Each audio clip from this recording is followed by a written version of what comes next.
एक शिष्य अपने गुरु से सप्ताह भर की छुट्टी लेकर अपने गांव जा रहा था। तब गांव पैदल जाना पड़ता था। जाते समय रास्ते में उसे एक कुआं दिखाई दिया।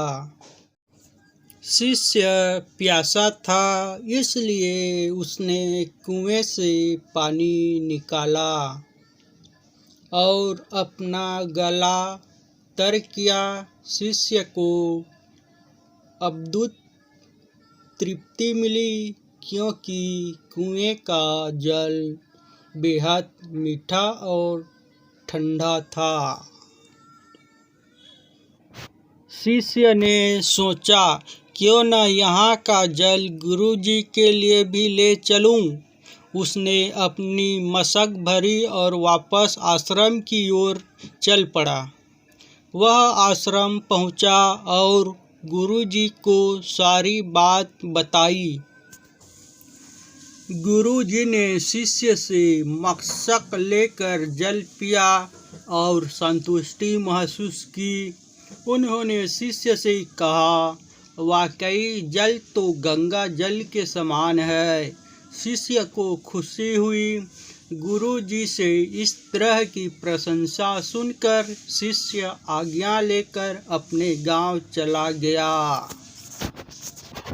कुछ ही देर में आश्रम में रहने वाला एक दूसरा शिष्य गुरुजी के पास पहुंचा और उसने भी वह जल पीने की इच्छा जताई। गुरुजी ने मशक शिष्य को दी। शिष्य ने जैसे ही घूंट भरा, उसने पानी बाहर कुल्ला कर दिया।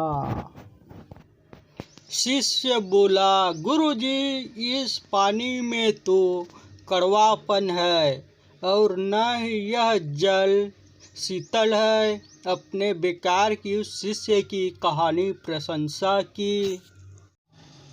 गुरुजी बोले, बेटा, मिठास और शीतलता इस जल में नहीं है तो क्या हुआ, इसे लाने वाले के मन में तो है। जब उस शिष्य ने जल पिया होगा तो उसके मन में मेरे लिए प्रेम उमड़ा। यही बात महत्वपूर्ण है। मुझे भी इस मशक का जल तुम्हारी तरह ठीक नहीं लगा, पर मैं यह कहकर उसका मन दुखी करना नहीं चाहता था। कहानी की सीख, दूसरों के मन को दुखी करने वाली बातों को टाला जा सकता है और हर बुराई में अच्छाई खोजी जा सकती है।